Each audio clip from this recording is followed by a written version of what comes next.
이 음악은 정말 언제 들어도 굉장한 것 같습니다. 네, 당시 미야자키 하야오도 그렇지만 이 곡을 작곡한 히사시 조도 정말 작정을 하고 작업을 한 게 아닌가라는 생각이 좀 듭니다. 내 인생에 남길 만한 작품을 만들고 말겠다는 결의 같은 게 정말 악을 쓰고 만든 그런 느낌이 OST에서도 막 느껴지는 것 같죠. 네, 오프 더 골방 본격적으로 시작하기 전에 여러분 그거 아시죠? 그 미야자키 하야오 감독이 또다시 은퇴 발표를 번복하시고 지금 계획으로는 2020년쯤에 새로운 작품으로 돌아오신다고 합니다. 어쨌든 연세가 있으시니까 이번에는 정말 마지막 작품이 될 것 같은데 그래도 정말 다행이지 않습니까? 한 번이라도 더 미야자키의 지브리를 다시 볼 수 있는 기회가 우리한테 생겼으니까요. 하여튼 좋은 소식은 좋은 소식이고 이제 오프 더 골방 본격적으로 시작해 보겠습니다. 오늘의 오프 더 골방은 기존에 예고해 드렸던 대로 모노노케 히메에 대해서 영상에 다 못 담았던 이야기를 다시 하는 시간입니다. 사실 영상 제작에 썼던 대본은 그때가 10분 약간 넘었었죠, 영상이. 그때 썼던 대본은 원래 대본은 A4, 그러니까 10분 버전 대본은 A4 3장이었는데요. 줄이기 전에 원본 분량은 A4 6장이었어요. 거의 2배였죠. 물론 문장 정리를 좀 덜하긴 했었지만 하여튼 거의 2배였는데 카페에서 이제 정신없이 쓰다가 보니까 하고 싶은 말을 다 담아내고 보니까 6장이 돼 있더라고요. 물론 이게 되게 철학적으로도 되게 방대한 주제를 다루고 있고 해서 저도 하고 싶은 말이 많다 보니까 그렇게 다 썼습니다. 근데 그렇게 하면 역시 한 30분짜리 영상이 나올 테니까 그러면 또 안 보시겠죠, 여러분들이. 네, 많은 분들이 오프 더 골방을 끝까지 들으실 만한 인내심을 갖추신 분들은 30분짜리도 봐주시겠지만 그래도 많은 분들이 힘들어 하실 것 같아서 네, 3장으로 줄였었는데요. 오늘은 그 나머지 3장에 담겼던 내용에 대한 이야기를 좀 해보겠습니다. 먼저 주목해야 될 게 있습니다. 그 모노노케 히메에 나오는 주요 인물은 좀 굉장히 다양한데요. 근데 이야기가 진행되는 관점은 아시타카의 1인칭에 가깝습니다. 물론 전체적으로는 약간 객관적인 3인칭 시점으로 진행이 되지만 그 이야기의 중심을 끌고 가는 건 역시 아시타카가 이렇게 이야기의 중점을 끌고 가는 형식을 취하고 있죠. 사실 작품의 갈등을 이끌어가는 주요 인물은 산과 에봇이라고 할 수 있는데 그 대립되는 관계에 있지 않습니까? 근데 반대로 이야기의 화자는 제3자인 아시타카로 설정이 돼 있는 거예요. 그래서 그게 흐름과는 약간 상반된 설정인 건데 여기에도 또 이유가 있겠죠. 네. 저는 미야자키 하야오 자신이 어쩌면 자기 스스로를 아시타카라는 인물에 투영하고 있는 게 아닌가라는 생각이 좀 들었습니다. 사실 인간과 자연의 대립이라는 주제에서 우리가 명확히 내놓을 수 있는 해법 같은 건 아마 없을 겁니다. 문명을 완전히 버리고 자연으로 우리가 돌아갈 수도 없는 것이고 그렇다고 자연을 완전히 저버리고 문명 개발에만 몰두할 수는 없으니까요. 그래서 우리는 자연을 오염시키는 걸 늦출 수 있을 뿐이지 자연을 우리가 완전히 치료할 수는 없을 거예요. 우리 인간의 힘으로는. 그래서 미야자키 하야오는 인간이라는 자기 자신의 근본적인 한계를 겸손하게 이제 알기 때문에 내가 대단한 이야기를 하겠다는 게 아니고 나도 아시타카 같은 일반 인간일 뿐이다. 그래서 제3자의 입장으로 이 문제를 좀 바라보겠다라는 생각을 해서 그렇게 이야기 구성을 했지 않을까라는 생각이 좀 듭니다.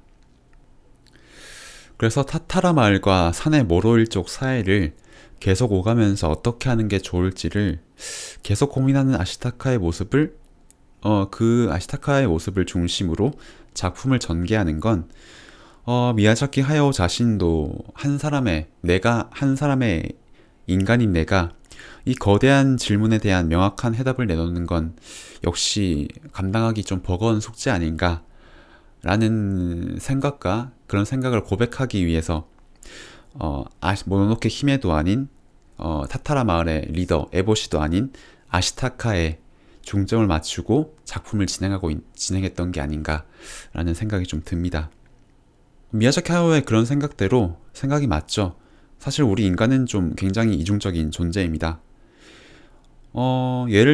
단편적인 예를 들어서 북극의 얼음이 녹는 게 우리가 진심으로 걱정이 돼가지고 정말 그 북극에 사는 생명체들한테 미안한 마음이 든다면 사실 진짜 간단한 방법은 한여름에 에어컨 안 틀고 뭐 석유 생산 제품 안 쓰고 플라스틱 안 쓰고 뭐 이런 환경오염의 여지가 있는 모든 제품의 사용을 그냥 끊어버리면 그만이거든요. 그때부터 자연은 치유가 될 겁니다. 근데 그게 안 되죠. 네. 자연을 파괴하는 그런 대량 생산 산업의 수혜를 거부하고 내 돈을 좀 더 쓰더라도 소규모에서 친환경적으로 만든 제품만 사용하면서 살겠다? 근데 그게 현실적으로는 잘 안 되잖아요, 사실. 네, 일단은 내가 살아남아야 되고, 그래서 내가 대량 생산돼서 싸게 판매가 되고 있는 제품을 사서 써야 내가 먼저 살아남으니까 우리는 그런 극단적인 해결책은 좀 현실적으로 내놓기가 좀 힘듭니다. 그래서 보다 근본적으로 좀 말하자면 우리는 이미 문명적인 삶의 방식을 체화해버렸기 때문에 절대로 이전에 순수한 자연의 존재로 돌아갈 수는 없을 거예요. 그 문명을 이룩하기 이전에 우리 뭔가요? 호모사피엔스입니까? 지금 오스트랄로피테쿠스 같은 그런 진짜 어떤 문명적인 도구를 사용하지 않는 자연의 상태로 돌아갈 수는 절대 없을 거예요.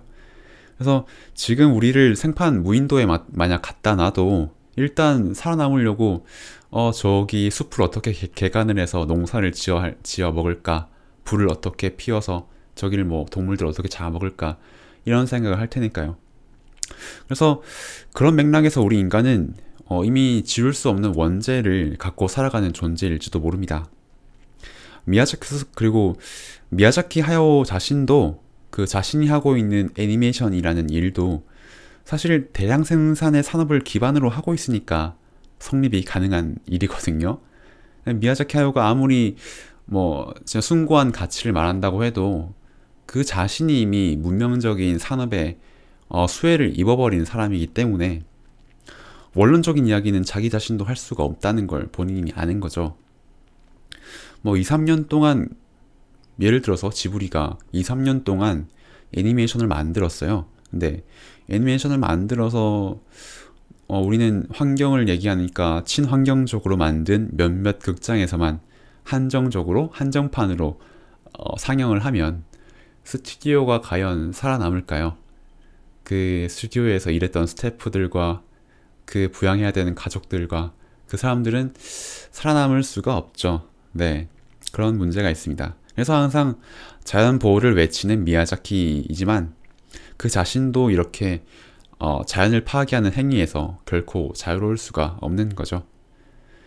그래서 작품의 제목을 모노노케 히메로 해놓고서도 정작 주인공은 화자는 아시타카로 해놓은 게 아닐까 싶습니다. 사상적으로는 생태주의의 노선을 갖고 있지만 어쩔 수 없이 자신이 일상에서 저지를 수밖에 없는 현대 문명인으로서 저지를 수밖에 없는 일들로 인해 자연에 피해를 끼치는 원죄에서 스스로도 벗어날 수 없다는 걸 알고 있으니까요. 그래서 자연과 문명 그 둘 중 어느 한쪽 편도 들지 못하는 아시타카를 주인공으로 화자로 내세우지 않았을까 싶습니다. 하지만 그 미야자키 작품 세계에서 가장 중요한 점은 그래서 결론이 이상한 쪽으로 흘러가지 않는다는 거예요. 그런 현실의 제약으로 인해서 그럼 너도 나쁜 놈이야. 그럼 나도 나쁜 놈이야. 그러니까 모든 고민이나 자연에 대한 논의가 그럼 무의미한 거야 라는 이런 양비론이나 허무주의로 냉소주의로 가지 않는다는 겁니다. 우리가 비록 그 모노노케 히메의 산처럼 자연의 모든 걸 바칠 수는 없는 존재이지만 물론 그래서 물론 그런 존재이지만 그래도 신의 머리를 잘라서 불사를 욕망하는 최악의 짓만은 하지 않도록 항상 반성하며 살자라는 현실적인 대안은 내놓을 수 있는 거잖아요. 그래서 더우면 에어컨을 틀더라도 최소한만 틀자고 하는 건 누구에게나 할 수 있는 이야기니까, 미야자키 하야오는 자신이 자연과 인간 중 한쪽 편에 설 수는 없지만 조금씩 더 나은 세상을 만들 수 있도록 양쪽 모두를 돕자라는 이야기는 할 수 있다고 생각했을 거예요. 그래서 모노노케 히메를 만들었고, 아시타카, 인간과 자연을 모두 돕는 아시타카를 주인공으로 내세운 거죠. 그리고 또 재밌는 부분이 있습니다. 아시타카가 부상을 입어서 의식을 잃었을 때 총에 맞고 의식을 잃잖아요. 산이 그 아시타카를 부축을 해주고 아시타카가 타고 다니던 사슴 우리의 야쿠르를 풀어주면서 하는 대사가 있습니다. 네가 살고 싶은 곳으로 가서 자유롭게 살아 라고 이제 말을 하거든요. 그러니까 산의 시각에서는 산은 완전히 자연에 동화되어 있는 채로 살아가고 있으니까 그녀가 보기에는 야쿠르는 인간의 원래 사슴은 자연에서 뛰어놀아야 되는데 제가 왜 인간이랑 저러고 있을까? 그러면은 야쿠르는 인간한테 수동적으로 착취나가는 존재가 아닐까라고 봤던 거죠. 그러면은 이제 저렇게 자연적인 존재가 이 나쁜 인간들한테 끌려다니고 있으니까, 그럼 내가 풀어줘서 사슴이 원래 있어야 할 곳, 제가 진짜 원하는 곳으로 갈 수 있도록 내가 자유를 주자, 이런 생각을 하고 야쿠르를 풀어줬을 겁니다. 근데 이거는 어디까지나 산이 세상을 바라보는 방식인 겁니다. 산은 이제 세상을 바라보는 방식이 그때 아시타카와 친해지기 전까지만 해도 자연 아니면 인간, 즉 선 아니면 악이라는 이분법에 철저하게 머물러 있었습니다. 근데 그런 자신의 생각에 따라서 야쿠르를 풀어줬는데 근데 산의 생각과는 달리 야쿠르는 어디 자연으로 돌아가지 않습니다. 오히려 아시타카의 곁을 계속 지키는 모습을 보여주죠. 왜냐하면은 이미 야쿠르한테는 자연으로 돌아가는 것보다는 아시타카와 함께하는 게 더 좋은 삶의 방식이 되어버렸기 때문이에요. 이런 연출은 그 주요 플롯에 해당하지 않기 때문에 우리가 스쳐 지내보낼 수도 있는 묘사인데, 여기에도 이제 미야자키의 어떤 의중이 반영이 되어 있습니다. 야쿠르가 이제 자연으로 돌아가지 않고 아시타카와의 삶을 선택한 것처럼 우리가 생각하는 100% 순수한 자연이라는 건 현실적으로 존재하지 않는다. 세상은 우리가 언어와 개념을 통해서 분류하는 것처럼 완벽히 1 아니면 2, 자연 아니면 인간, 자연 아니면 비자연, 이렇게 완벽히 구분되지 않는다. 오히려 어떤 개입이 없이 완벽히 순수한 자연이라는 것을 상정하거나 가정하는 것 자체가 굉장히 기계적인 사고다 라는 생각들을 이제 여기에 심어둔 거죠. 이런 연출에 100% 순수한 자연이라는 걸 가정하는 거는 사실 굉장히 위험한 일입니다. 왜냐하면 그런 생각의 한 부분에는 세상 어딘가에는 우리 인간들이 저지르고 있는 행위의 영향력이 미치지 않는 곳이 존재할 수 있다는, 즉 우리 인간들이 자연에 미치고 있는 영향력이 생각만큼 크지는 않을 수도 있다라는 가정도 충분히 할 수 있는 거거든요. 자연과 인간을 구분할 수 있다는 생각을 할 수 있게 되면. 아까도 말씀드렸지만 우리가 영위하고 있는 자본주의적 삶은 대량 생산주의적 삶은 자연에 끊임없이 영향을 미치고 있습니다. 우리가 일상에서 소비하는 모든 행위가 자연에 즉각적으로 연결이 되죠. 그래서 산과 야쿠르의 에피소드는 그 스쳐 지나가는 작은 부분이긴 하지만 그걸 묘사하는 미야자키의 시선에는 이렇게 산처럼 세상을 이분법으로 바라보면 안 된다라는 그의 세계관이 담겨 있습니다.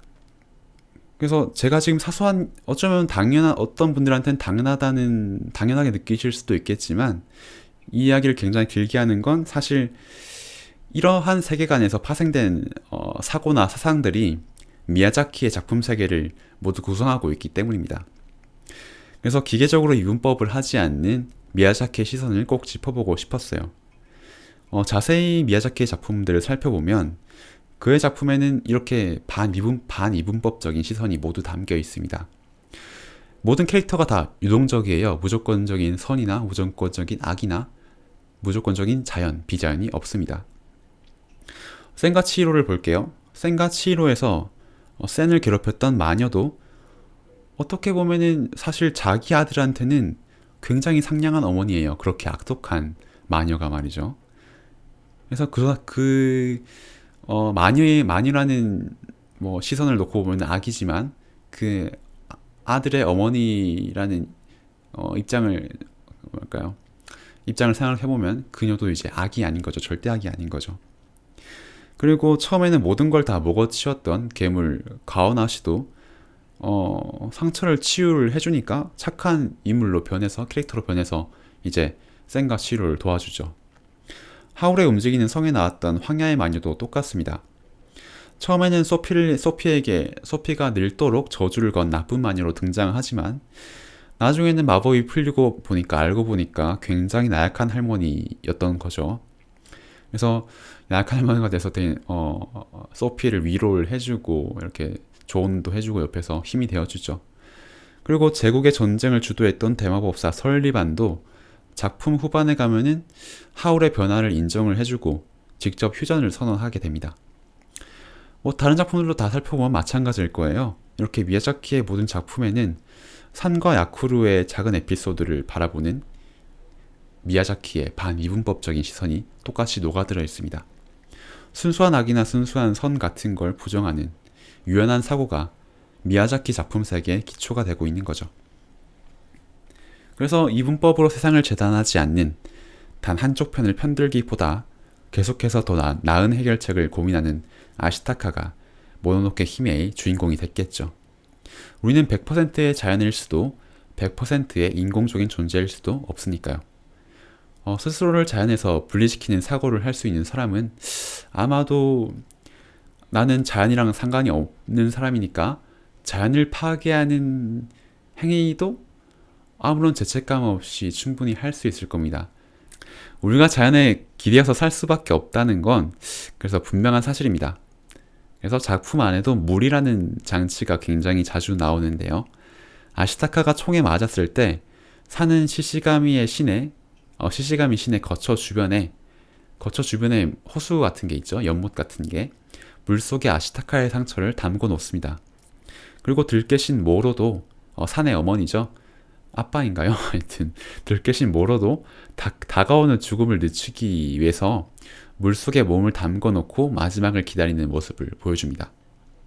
그리고 분노한 시시가미 신이 죽음의 신 테다라로 변했을 때에도 타타라 마을 사람들이 마을을 버리고 몸을 피한 곳 역시도 강물 위였죠.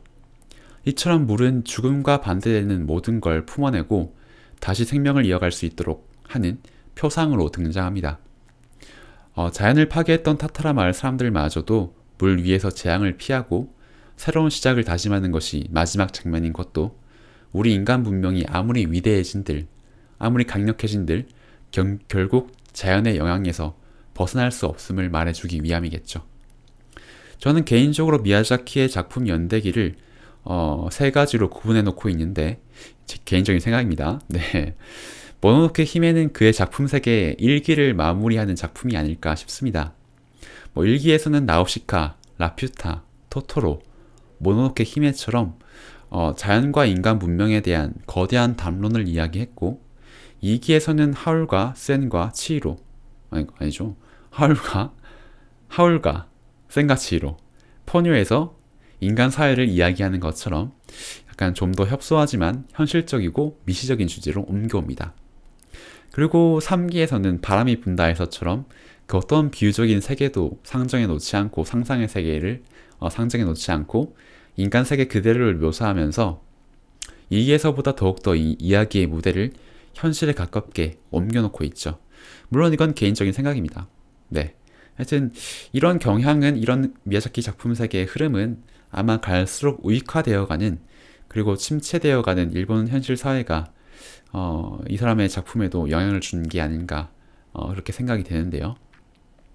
2020년에 돌아올 미야자키의 새 작품이자 아마 마지막이 될 작품도 그런 인간 사회의 문제를 직접 다루는 흐름의 연장선상에 놓이지 않을까 싶습니다. 뭐 당장은 이제 기사를 보니까 애벌레 보로라고 하는데, 애벌레 보로니까 분명 어떤 상상의 좀 세계가 가미가 되겠죠. 근데 분명 그래서 바람이 분다와는 조금 다른 느낌이 되겠지만, 다루는 주제는 역시 좀 더 현실 세계와 관련이 있는 주제가 되지 않을까라는 생각이 조금 듭니다. 그래서 하필이면 도쿄 올림픽이 열리는 2020년으로 개봉 연도를 잡은 것도 어떤 의도와 목적과 계획이 있는 것이 아닌가라는 생각을 개인적으로 좀 하고 있습니다. 네.